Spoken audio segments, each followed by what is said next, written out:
سبحان اللہ و بحمدہ عدد خلقہ ورضا نفسہ وزینت عرشہ ومداد کلماتہ۔ اللہم صلی علی محمد وعلی آل محمد کما صلیت علی ابراہیم وعلی آل ابراہیم انک حمید مجید۔ اللہم بارک علی محمد وعلی آل محمد کما بارکت علی ابراہیم وعلی آل ابراہیم انک حمید مجید۔ اعوذ باللہ من الشیطان الرجیم، بسم اللہ الرحمن الرحیم۔ رب اشرح لی صدری ویسر لی امری واحلل عقدۃ من لسانی یفقہوا قولی۔ رب زدنی علما، اللہم فقہنا فی الدین، آمین یا رب العالمین۔ السلام علیکم ورحمۃ اللہ وبرکاتہ۔ سلسلہ ہے منتخب نصاب کا، اور اس میں ہمارا چیپٹر عمل صالح کے مباحث سے عمل صالح کے جو دروس ہیں ان کا سلسلہ ہمارا شروع ہو چکا تھا، جس میں ہم اپنا پہلا سلسلہ جو کہ سورہ فرقان کے آخری رکوع کی روشنی میں تھا وہ ہم مکمل کر چکے، جو کہ ایک انفرادی شخصیت میں جو خوبیاں، جو وصف، جو اوصاف ہونے چاہیے، جو مطلوب ہیں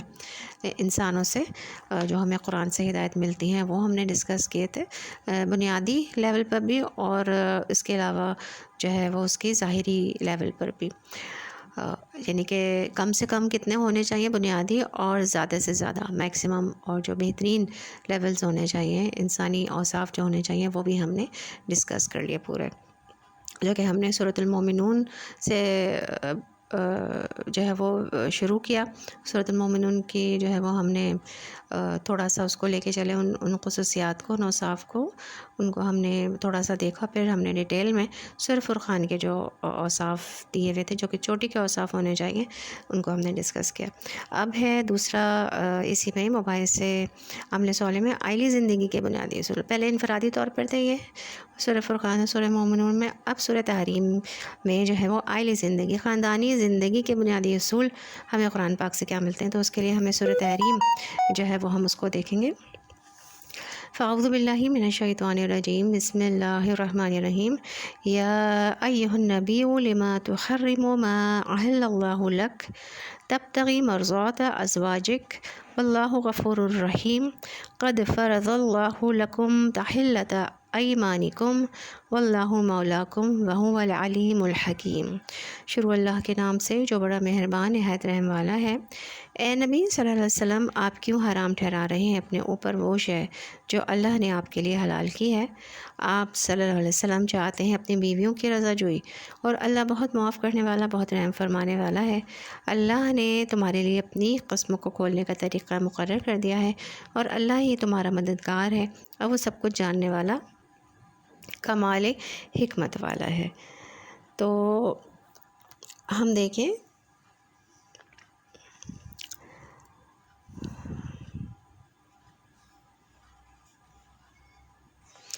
جیسا کہ ہم پہلے بات کر چکے ہیں کہ اب ہم انفرادیت سے اجتماعیت کی طرف بڑھ رہے ہیں۔ اجتماعیت کی پہلی منزل کیا ہے؟ خاندان اور آئلی نظام ہے،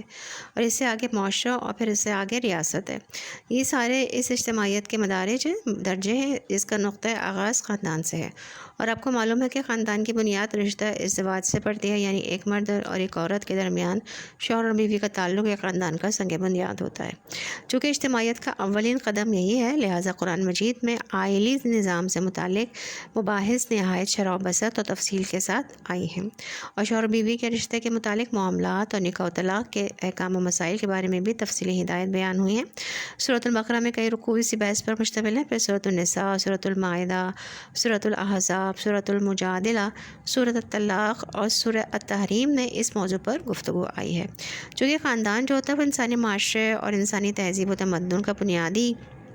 پتھر ہے، اور اسی پہ ریاست، ملت اور اجتماعیت کے تمام تصورات کی تعمیر ہوتی ہے۔ لہٰذا اگر خاندان کے ادارے کی تعمیر میں کوئی ٹیڑھ پن رہ جائے تو ظاہر سی بات ہے کہ پھر وہ ٹیڑھ پن آخر تک جائے گا، تو جڑ اور بنیاد میں کمی رہ جائے تو یہ کمی جو ہے وہ معاشرے کی تمام سطحوں پر جو ہے ظاہر ہو جاتی ہے۔ لہٰذا قرآن مجید خاندان کے اس ادارے کو نہایت مستحکم کرنا چاہتا ہے، اور اسے نہایت صحیح بنیادوں پر استوار کرنا چاہتا ہے، تاکہ اس میں نہ کوئی عدم توازن رہے، اور نہ ہی کوئی اونچ نیچ ہو، نہ ظلم ہو، اور نہ ہی یہ ذوف جو ہے وہ اس محلال کا شکار ہو۔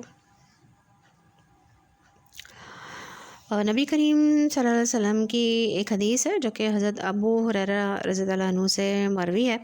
وہ کیا ہے کہ یعنی کسی ترجمہ پڑھ رہی ہوں میں، یعنی کسی مومن کو اپنی بیوی سے اس کی کسی ناپسندہ عادت کی وجہ سے نفرت نہیں کرنی چاہیے، اس لیے کہ اگر اس کی کوئی ایک عادت اسے ناپسند ہے تو اس کی کوئی دوسری عادت اسے اچھی بھی لگتی تو ہوگی. تو ارشاد رسول صلی اللہ علیہ وسلم کی روشنی میں یہ کوشش کرنی چاہیے کہ جانبین ایک دوسرے کی خوبیوں اور بھلائیوں پر نگاہ رکھیں تاکہ حتی الامکان کوشش ہو سکے کہ ان کے درمیان موافقت پیدا ہو جائے. لیکن اگر کوشش کے باوجود کسی وجہ سے موافقت پیدا نہیں ہو رہی ہے تو پھر اسلام ان دونوں کو زبردستی باندھ کر رکھنا نہیں چاہتا. اس زبردستی کے بندھن سے معاشرے میں خیر پیدا نہیں ہوتا، شر پیدا ہوتا ہے. لہذا طلاق کا راستہ کھول دیا گیا ہے. البتہ اس کے جو قواعد اور ضوابط اور آداب و شرائط ہیں انہیں بھی قرآن میں وضاحت کے ساتھ بیان کیا گیا ہے. یہ ہماری بدقسمتی ہے کہ ان آداب و شرائط کو ہمارے معاشرے میں عام طور پر ملحوظ نہیں رکھا جاتا، اور کوئی شوہر غصے میں آ کر ایک ہی وقت میں آخری قدم اٹھا بیٹھتا ہے اور ایک ہی دفعہ 3 طلاق دے دیتا ہے، پھر بعد میں پچھتاتا ہے. دوسری طرف عائلی زندگی میں ایسا بھی ہو سکتا ہے کہ ایک دوسرے کی دل جوئی اور خوشنودی حاصل کرنے کا معاملہ حد اعتدال سے بڑھ جائے اور شوہر اپنی بیوی کی رضا جوئی میں اس حد تک چلا جائے کہ شریعت کے احکامات ٹوٹنے لگیں. مثلا کوئی شخص اپنی بیوی کو خوش اور راضی کرنے کے لیے یا اس کی کوئی فرمائش پوری کرنے کے لیے اللہ کی حرام کی ہوئی کسی چیز کو حلال ٹھہرا لے. ظاہر سی بات ہے اس کا تو سرے سے کوئی امکان نبی کریم صلی اللہ علیہ وسلم کے لیے نہیں تھا، معاذ اللہ ثم معاذ اللہ. البتہ حضور صلی اللہ علیہ وسلم کی حیات طیبہ میں ایک واقعہ ایسا پیش آ گیا کہ جس میں آپ صلی اللہ علیہ وسلم نے بعض ازواج مطہرات رضی اللہ تعالیٰ عنہما کے دل جوئی ملحوظ رکھی. اگرچہ ایک اپنی جگہ پسندیدہ مطلوب ہے، آپ صلی اللہ علیہ وسلم نے اس کی ترغیب دی ہے. رسالت میں آپ صلی اللہ علیہ وسلم کا ارشاد ہے کہ تم میں سے بہترین وہ لوگ ہیں جو اپنے گھر والوں کے حق میں بہترین طرز عمل اختیار کرنے والے ہیں، اور جان لو کہ میں تم میں سے اپنے گھر والوں کے لیے بہترین روش اختیار کرنے والا ہوں. اگرچہ ایک پسندیدہ طرز عمل ہے مگر ایک خاص واقعہ میں رسول اللہ صلی اللہ علیہ وسلم کو اللہ تعالیٰ کی طرف سے فہمائش کی گئی، اس لیے کہ حضرت یعقوب علیہ السلام کے معاملے میں یہ ہو چکا تھا کہ انہوں نے اپنے ذاتی ذوق کی بنا پر اونٹ کے گوشت کا استعمال ترک کر دیا تھا. لیکن یہود نے یہ سمجھ لیا کہ اونٹ کا گوشت حرام ہے. گویا ایک نبی کے ذاتی ذوق کے معاملے کو شریعت کا جزو بنا لیا گیا اور اونٹ کے گوشت کی حرمت بنی اسرائیل کی شریعت میں مستقل ہو گئی. تو سورہ تحریم میں اس واقعے کی طرف محض اشارہ ہے، اور حدیث سیاح سے معلوم ہوتا ہے نبی کریم صلی اللہ علیہ وسلم کا یہ معمول تھا کہ آپ صلی اللہ علیہ وسلم عصر کی نماز کے بعد تھوڑی دیر کے لیے سب ازواج مطہرات رضی اللہ تعالیٰ عنہما کے یہاں تشریف لے جاتے. ازواج مطہرات رضی اللہ عنہما کو آپ صلی اللہ علیہ وسلم کے ساتھ جو محبت اور جو تعلق کے خاطر تھا اس کے پیش نظر ہر زوجہ محترمہ کی یہ تمنا کوشش ہوتی کہ حضور صلی اللہ علیہ وسلم کی توجہ کا مرکز بنے اور زیادہ وقت اسے رسول اللہ صلی اللہ علیہ وسلم کی بابرکت صحبت میں رہنے کا موقع نصیب ہو. لیکن آپ صلی اللہ علیہ وسلم اس معاملے میں کامل عدل سے کام لیتے تھے اور ہر زوجہ محترمہ کے ہاں مساوی وقت دیتے تھے. ایک روز رسول اللہ صلی اللہ علیہ وسلم کو حضرت زینب بنت جہش رضی اللہ عنہما کے ہاں معمول سے زیادہ دیر لگی. ہوا یہ کہ ان کے ہاں کہیں سے ہدیتاً شہد آیا ہوا تھا، اور حضور صلی اللہ علیہ وسلم کو چونکہ شہد بہت مرغوب تھا اس لیے ام المومنین حضرت زینب رضی اللہ عنہ نے آپ صلی اللہ علیہ وسلم کو شہد پیش کیا، جس کے نوش فرمانے کے بعد آپ صلی اللہ علیہ وسلم ان کے ہاں زیادہ دیر تک ٹھہرے رہے. پھر کئی روز تک یہی معمول ہوا. حضرت عائشہ صدیقہ رضی اللہ عنہ، حضرت حفصہ رضی اللہ عنہ نے مل کر تدبیر کی کہ آپ صلی اللہ علیہ وسلم حضرت زینب رضی اللہ عنہ کے ہاں شہد پینا چھوڑ دیں تاکہ آپ صلی اللہ علیہ وسلم ان کے ہاں معمول سے زیادہ وقت نہ دے سکیں. وہ شہد مغافیر کے پھولوں کا تھا جس میں کچھ بسانت اور ہینک ہوتی ہے. چنانچہ حضور صلی اللہ علیہ وسلم شہد کے استعمال کے بعد جب ان کے حجرے میں تشریف لے جاتے تو وہ حضور صلی اللہ علیہ وسلم سے کہتی کہ آپ صلی اللہ علیہ وسلم کے منہ سے مغافیر کی بسانت آتی ہے. ان دونوں نے چند دیگر ازواج مطہرات کو بھی اس میں شریک کر لیا. آپ صلی اللہ علیہ وسلم چونکہ نہایت نفاست پسند تھے، اور جب آپ صلی اللہ علیہ وسلم کی متعدد ازواج مطہرات نے یہ بات کہی تو آپ صلی اللہ علیہ وسلم نے عہد کر لیا اور قسم کھا لی کہ آئندہ آپ صلی اللہ علیہ وسلم یہ شہد استعمال نہیں فرمائیں گے. تو ہمارے دین میں نبی کریم صلی اللہ علیہ وسلم کو یہ مقام حاصل ہے کہ اگر آپ صلی اللہ علیہ وسلم سے کوئی بات معمولی بات بھی ظہور میں آ جائے تو وہ قانون کی حیثیت اختیار کر جاتی ہے.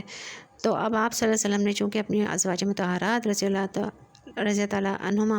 کی خوشنودی کے لیے اللہ تعالیٰ کی حلال کردہ ایک شے اپنے اوپر حرام کی تھی، اس لیے خطرہ پیدا ہو سکتا تھا کہ امت اس شے کو ہمیشہ کے لیے حرام یا کم از کم حد درجے مکروہ سمجھنے لگے، یا امت کے لوگ یہ خیال کرنے لگیں کہ اللہ کی حلال کی ہوئی چیز اپنے اوپر حرام کر لینے کی دین میں اجازت ہے. اس لیے اللہ تعالیٰ نے سورہ مبارکہ نازل فرما کر حضور صلی اللہ علیہ وسلم کو اس کام پر ٹوک دیا.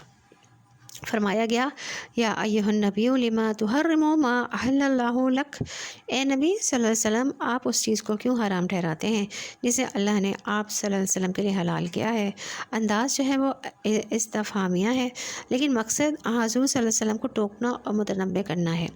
تبتغی مرضات ازواجک، کیا آپ صلی اللہ علیہ وسلم اپنی بیویوں کی خوشنودی چاہتے ہیں؟ آیت کے اس حصے سے معلوم ہوا کہ حضور صلی اللہ علیہ وسلم کا یہ فعل اپنی ذاتی پسند یا ناپسند کی بنا پر نہیں تھا، بلکہ بیویوں کی خوشنودی کی وجہ سے تھا، جنہوں نے یہ صرف اس لیے چاہا تھا کہ آپ صلی اللہ علیہ وسلم شہد پینے کی خاطر حضرت زینب رضی اللہ عنہما کے ہاں زیادہ دیر قیام نہ فرمائیں۔ اللہ تعالیٰ نے اس سبب کو یہاں بیان فرما کر ازواج مطہرات رضی اللہ تعالیٰ عنہما کو متنبہ فرما دیا کہ وہ نبی کی ازواج ہونے کی نازک ذمہ داریوں کا لحاظ رکھیں۔ آگے فرمایا واللہ غفور الرحیم، اور اللہ معاف کرنے والا رحم کرنے والا ہے۔ آیت کے اس حصے میں نبی کریم صلی اللہ علیہ وسلم کو تسلی دی جا رہی ہے کہ آپ صلی اللہ علیہ وسلم نے اپنی بیویوں کی خوشنودی کی خاطر ایک حلال چیز کو حرام قرار دینے کا جو کام کیا ہے وہ کوئی گناہ نہ تھا، لیکن آپ صلی اللہ علیہ وسلم کے منصب کی اہم ترین ذمہ داریوں کے اعتبار سے مناسب نہ تھا، لہٰذا اللہ نے صرف ٹوک کر اصلاح کی طرف متوجہ کرنے پر اکتفا کیا۔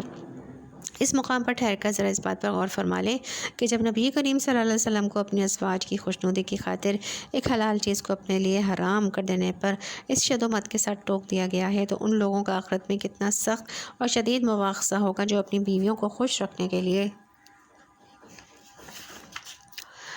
حرام کو حلال کر لیتے ہیں اور پھر اس کا مسلسل اور مستقل ارتکاب کرتے رہتے ہیں۔ دوسری آیت میں فرمایا گیا قد فرض اللہ لکم تحلۃ ایمانکم،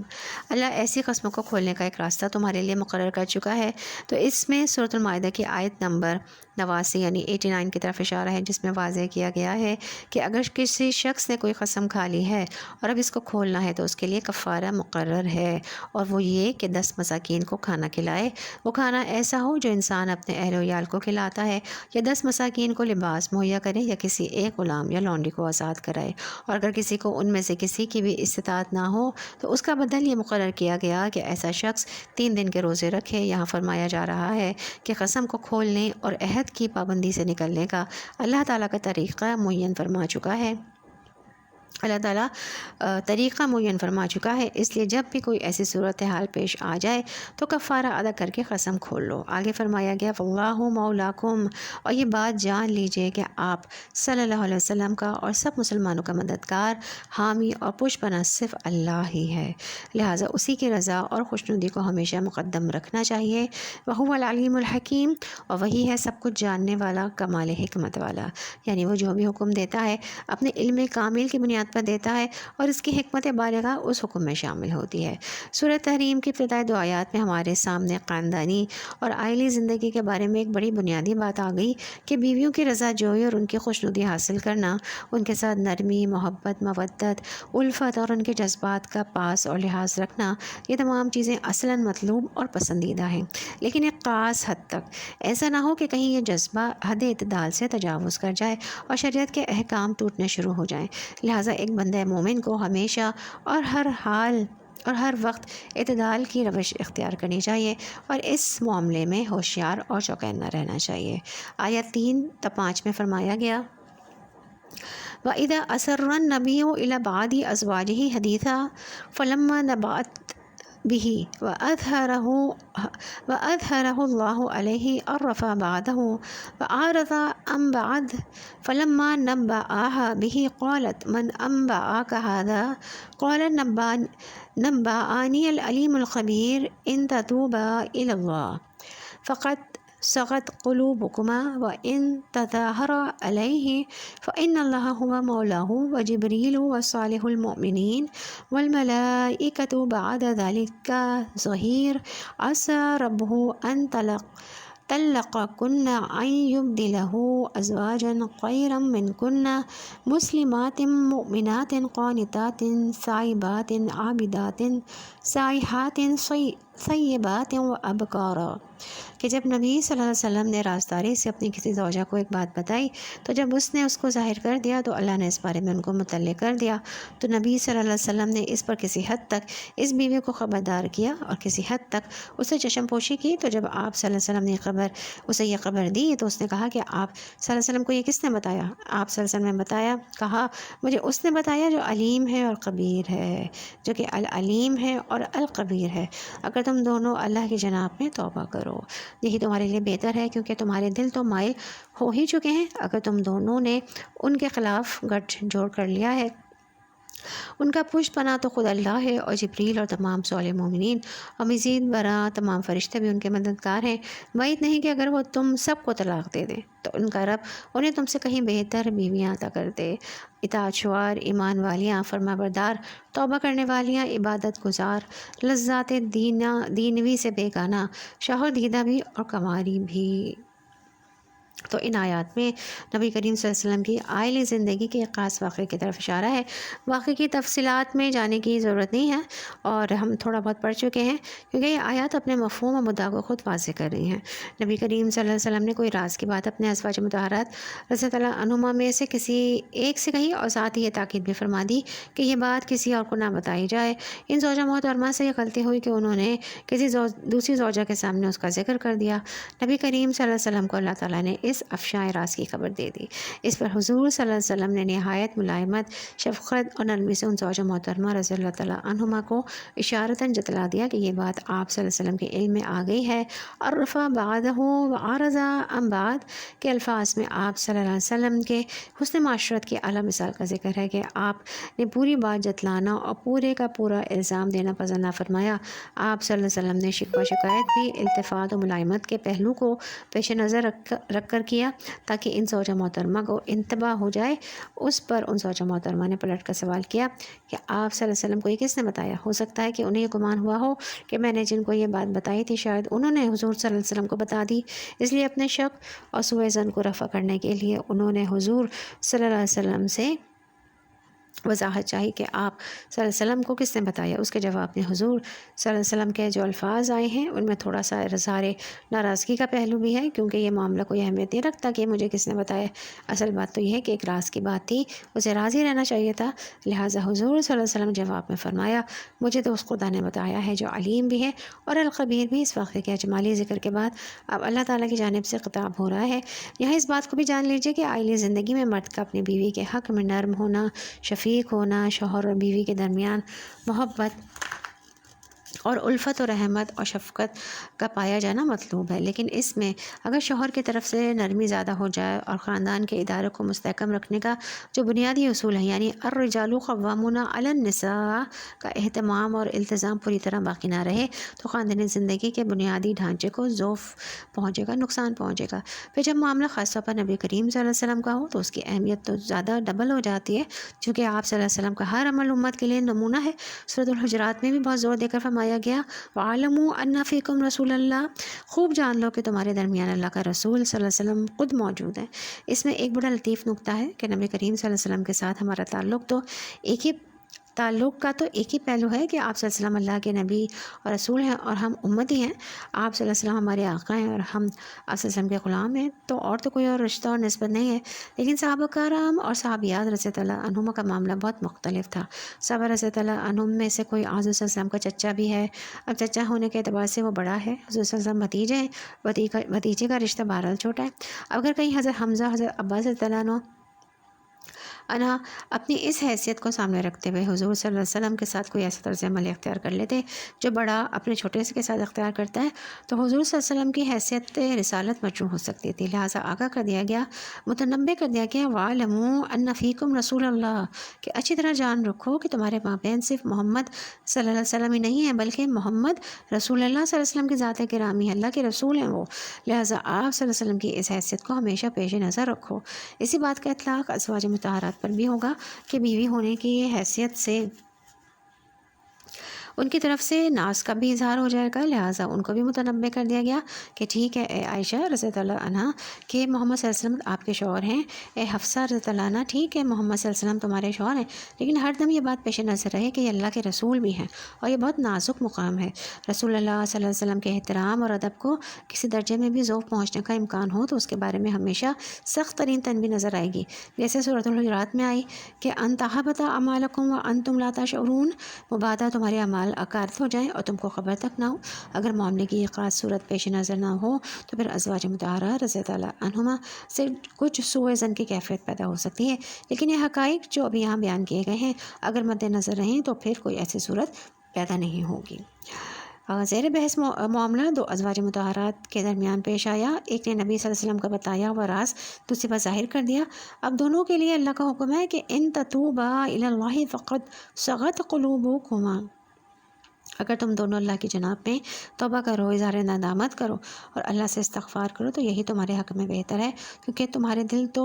مائل ہو ہی چکے ہیں، یعنی دونوں میں تو یہ کیفیت ہے ہی، پشیمانی اور ندامت کے جذبات تو ہیں ہی، لیکن بسا اوقات ایسا ہوتا ہے کہ کسی کو کوئی مان ہوتا ہے، وہی بات جسے ناز سے تعبیر کیا گیا پہلے، اس ناز کی وجہ سے ندامت و پشیمانی کے الفاظ زبان پر نہیں آ رہے، طبیعت تھوڑا ہچکچا رہی ہے تو کوئی ترغیب کا یہ نہایت بلیغ انداز سے فرمایا گیا، تمہارے دل تو مائل ہو ہی گئے ہیں، جیسے ہم کسی سے کہتے ہیں نا کہ ذرا ہمت کرو، اصل میدان تو تم سر کر ہی چکے ہو، کٹھن منزل تو تم نے طے کر ہی لی ہے، اب تھوڑی سی کسر رہ گئی ہے، ہمت نہ ہارو، حوصلے سے کام لے کر اس مرحلے سے بھی گزر جاؤ۔ تو اس مقام پر بعض مصفرین کو مغالطہ ہوا کہ انہوں نے سغت کا مفہوم کسی شے سے انحراف سمجھا ہے، حالانکہ یہ لفظ کسی شے کی طرف جھکنے مائل ہونے کا مفہوم رکھتا ہے، اور شاہ عبد القادر دہلوی رحمۃ اللہ علیہ نے بھی یہاں سغت کا ترجمہ جھک جانا کیا ہے۔ آیت کا اسلوب یہی بتا رہا ہے کہ اگر تم اللہ کی جناب میں توبہ کرو تو تمہارے دل مائل ہو ہی چکے ہیں، جھک ہی چکے ہیں، ذرا سی یہ ہچکچاہٹ جو شوہر و بیوی کے نفسیاتی تعلق کی وجہ سے حائل ہے، اس جھجک کو دور کرو اور اپنی خطا کا اعتراف کرو، اللہ سے بھی اس کے لیے استغفار کرو اور نبی صلی اللہ علیہ وسلم سے بھی معذرت کرو کہ ہم سے خطا ہوئی ہے۔ اس ضمن میں یہ بات بھی جان لینی چاہیے کہ قرآن مجید کے الفاظ میں اگر بظاہر درستی کا پہلو ہو، سختی کا اسلوب ہو، تو دیکھنا یہ ہوگا کہ خطاب کن سے ہے۔ بسا اوقات شفقت و محبت ہی کے اظہار کے لیے بظاہر سختی کا انداز اختیار کیا جاتا ہے۔ ایک شفیق والد اپنے بچے کی تربیت کے لیے بعض اوقات سختی اور درستی کا انداز اختیار کرتا ہے، لیکن کیا یہ گمان ہو سکتا ہے کہ باپ کا دل اپنے بچے کی محبت سے خالی ہے؟ البتہ یہاں ایک بات یہ جان لیجئے کہ جن کے رتبے ہیں سوا، ان کی سوا مشکل ہے کہ مصداق جن کے مقامات بلند ہوتے ہیں، ان کی چھوٹی سی بات پر بھی جب گرفت ہوتی ہے تو بظاہر انداز بڑا سخت ہوتا ہے۔ تو عربی کا ایک مقولہ ہے کہ حسنات الابراری سیئات المقربین، یعنی عام لوگوں کے جو کام بڑی نیکی کا سمجھا جائے گا، ہو سکتا ہے وہی کام اللہ کے مقربین اولیاء محبوب بندوں کے لیے تقصیر قرار پائے اور ان کے مرتبے کے اعتبار سے قابل گرفت شمار ہو جائے، لہٰذا یہ معاملہ مراتب و درجات کے اعتبار سے ہوتا ہے۔ یہی اسلوب ہم قرآن مجید کے بعض مقامات پر دیکھتے ہیں کہ حضور صلی اللہ علیہ وسلم کے ساتھ خطاب میں بھی بظاہر کچھ سختی کا اظہار ہو رہا ہوتا ہے، جیسے کہ عبس وتولی ان جاءہ الاعمی وما یدریک لعلہ یزکی او یذکر فتنفعہ الذکر اما من استغنی فانت لہ تصدی، تو شروع ہوا اور بے رخی برتی اس بات پر کہ وہ اندھا اس کے پاس آ گیا، تمہیں کیا خبر شاید وہ سدھر جائے یا نصیحت پر دھیان دے، اور نصیحت کرنا اس کے لیے نافع ہو جو شخص بے پرواہی برتتا ہے، اس کی طرف تو تم توجہ کرتے ہو۔ بظاہر اس اسلوب میں کچھ سختی ہے، لیکن در حقیقت اس انداز میں محبت اور شفقت اور عنایت پنہا ہے۔ نبی کریم صلی اللہ علیہ وسلم کے مقام اور مرتبے کے اعتبار سے گرفت کا انداز نظر آتا ہے، جبکہ بڑی معمولی بات ہے کہ عام لوگوں کے لیے غلطی بھی نہیں ہے، لیکن رسول اور نبی ہونے کے اعتبار سے اس پر بھی روک ٹوک ہو رہی ہے اور بظاہر انداز سخت نظر آ رہا ہے۔ اسی اصول پر ہم یہاں بھی اطلاق کریں گے کہ ازواج مطہرات رضی اللہ عنہما سے فرمایا جا رہا ہے کہ تم اپنا مقام اور مرتبہ پہچانو، تم امہات المومنین ہو، پوری امت کی خواتین کے لیے قیامت تک تمہارا طرز عمل نمونے کا طرز عمل ہوگا، لہٰذا تمہارا طرز عمل بڑا اعلیٰ، معیاری اور آئیڈیل ہونا چاہیے۔ اس میں ذرا سی کمی کسی پہلو سے بھی ہو تو ممکن ہے کہ وہ پہلو امت کی خواتین کے لیے بڑی بڑی غلطیوں کا سبب بن جائے، بڑی بڑی لغزشوں کا سبب بن جائے، اس لیے یہاں الفاظ میں بظاہر کچھ سختی ہے، لیکن اس سے ازواج مطہرات رضی اللہ تعالیٰ عنہما کے بارے میں کوئی معمولی سا سوء ظن بھی دل میں ہرگز پیدا نہیں ہونا چاہیے۔ آیت مبارکہ کی طرف پھر رجوع کرتے ہیں، فرمایا ان تتوبا الی اللہ فقد صغت قلوبکما، اگر تم اللہ کی جناب میں توبہ کرو تمہارے دل تو اس کی طرف مائل ہو ہی چکے ہیں۔ وَإِن تَظَاهَرَ عَلَيْهِ فَإِنَّ اللَّهَ هُوَ مَوْلَاهُ وَجِبْرِيلُ وَصَالِحُ الْمُؤْمِنِينَ، اور اگر تم ہمارے نبی کے خلاف ایکا کرو گی تو جان رکھو کہ اللہ خود اپنے رسول کا رفیق ہے، پشت پناہ ہے، اور ساتھ ہی جبریل ہیں جو ملائکہ کے سردار ہیں، اور تمام مومنین و صالحین یعنی آپ صلی اللہ علیہ وسلم کے اصحاب رضی اللہ تعالیٰ عنہم آپ صلی اللہ علیہ وسلم کے پشت پناہ ہیں۔ وملائکۃ بعد ذالک ظہیر، اور اس کے بعد تمام ملائکہ بھی نہ ہمارے نبی صلی اللہ علیہ وسلم کے ساتھ مددگار ہیں۔ یہاں اہل ایمان کا ذکر تو صالحات کے صفت کے ساتھ کیا گیا ہے، لیکن ملائکہ کے لیے فرمایا کہ کل کے کل ملائکہ، کیونکہ وہ تو سب کے سبھی صالح ہیں، ان کے بارے میں تو کوئی دوسری رائے ہو ہی نہیں سکتی۔ ان کا معاملہ تو یہ ہے کہ یفعلون ما یؤمرون، وہی کچھ کرتے ہیں جس کا انہیں حکم دیا جاتا ہے۔ آگے پھر وہی تحدید کا انداز چل رہا ہے جس میں ازواج مطہرات کے سیرت و کردار کی ایک جھلک بھی سامنے آتی ہے کہ تمہارے اندر جو یہ اوصاف ہیں، تم اطاعت شعار ہو، ایماندار ہو، فرمانبردار ہو، تو توبہ کرنے والیاں ہو، زہد و قناعت اختیار کرنے والیاں ہو، ان پر تمہیں نازا نہیں ہونا چاہیے۔ تم یہ نہ سمجھو کہ اللہ تم جیسی یا تم سے بہتر خواتین اپنے نبی صلی اللہ علیہ وسلم کے لیے ازواج کے طور پر فراہم نہیں کر سکتا۔ اگر کہیں تو بالفرض اپنے اسلام و ایمان، اپنے تقوی و احسان پر اور اپنی نیکیوں اور عبادت گزاریوں پر زوم ہو گیا ہے، اگر اس کا کچھ بھی امکان ہے تو جان لو کہ اگر نبی صلی اللہ علیہ وسلم تم سب کچھ چھوڑنے کا فیصلہ کر لیں تو اللہ ان کو تم جیسی بلکہ تم سے بھی بہتر بیویاں عطا کر سکتا ہے۔ یہ مفہوم ہے آیت کے الفاظ مبارکہ کا کہ عسیٰ ربہ ان طلقکن ان یبدلہ ازواجا غیرا منکن مسلمات مؤمنات قانتات طیبات عابدات سائحات ثیبات و ابکارا۔ طیبات ان خواتین کو کہا جاتا ہے جس کی ایک دفعہ شادی ہو چکی ہو، یعنی بیوہ یا مطلقہ ہو۔ ابکار سے کنواری خواتین مراد ہیں۔ حضور صلی اللہ علیہ وسلم کے حوالہ عقد میں اکثر خواتین شوہر آشنا تھیں، لہٰذا ان کا ذکر بھی یہاں کر دیا گیا، کیونکہ ایک خاتون جسے متاحل زندگی کا تجربہ پہلے ہو چکا ہو، بعض پہلوؤں سے اس کی رفاقت شوہر کے لیے آسانی کا موجب بن جاتی ہے۔ ابکار یعنی کنواریوں کا معاملہ تو ہر شخص کے لیے کسی خاتون کا بیوی کی حیثیت سے نہایت پسندیدہ وصف ہے ہی۔ ان تین آیات میں اعقاص واقعے کے حوالے سے ازواج مطہرات سے رضی اللہ تعالیٰ عنہما سے خطاب کیا گیا ہے، جس سے رہنمائی حاصل ہوتی ہے کہ ازواج زندگی میں اگرچہ باہمی محبت، الفت، شفقت و مودت، ایک دوسرے کے جذبات و احساسات کا لحاظ، حسن معاشرت اور نرمی کا سلوک مطلوب ہے، لیکن ایسا نہ ہو کہ اس کے نتیجے میں بیویوں میں شوقی کا انداز حد اعتدال سے تجاوز کر جائے اور الرجال قوامون علی النساء کا اصول جو ہے مجروح ہو جائے، جو ہماری خاندانی زندگی کی بنیاد ہے، کیونکہ اگر خاندان کا ادارہ کمزور ہو جائے اس کے اثرات سارے معاشرے پر مرتب ہوتے ہیں۔ اس لیے اس اصول کو اس ایک واقعے کے حوالے سے ذہن نشین کروایا گیا ہے۔ اہل زندگی کو صحیح بنیادوں پر استوار رکھنے اور گھر کا امن و سکون برقرار رکھنے کے لیے ان آیات میں مسلمان عورتوں کو ایک اہم سبق یہ دیا گیا ہے کہ وہ اپنے شوہر کے رازوں کی امانت دار اور محافظ بنیں۔ قرآن میں ان کے صفت حافظات للغیب یعنی رازداروں کی حفاظت کرنے والیاں بتائی گئی ہے، اور بیوی فطری طور پر بھی گھر کے رازوں کی امین ہوتی ہے، لیکن اگر وہ خود اس امانت کی حفاظت نہ کر سکے تو آئے زندگی جن الجھنوں کا شکار ہو سکتی ہے اور ہوتی ہے، اس کا اندازہ کرنا کچھ مشکل نہیں۔ تو آج کے لیے اتنی آیات کا مطالعہ کافی ہے، اس سے آگے انشاءاللہ نیکسٹ لیکچر میں، اور وہ ہوں گی تربیت اولاد اور والدین کی ذمہ داریوں کے حوالے سے جو آیات آئیں گی، جو سورۃ تحریم کی 6 آیت ہے سے شروع ہوں گی، تو انشاءاللہ پھر ہم ان کا مطالعہ کریں گے۔ الحمدللہ رب العالمین، الصلاۃ والسلام علی رسول الکریم، سبحان ربک رب العزۃ عما یصفون وسلام علی المرسلین والحمدللہ رب العالمین۔ مجلس کے اختتام کی دعا، سبحانک اللہم و بحمدک نشہد ان لا الہ الا انت نستغفرک و نتوب الیک۔ السلام علیکم ورحمۃ اللہ وبرکاتہ۔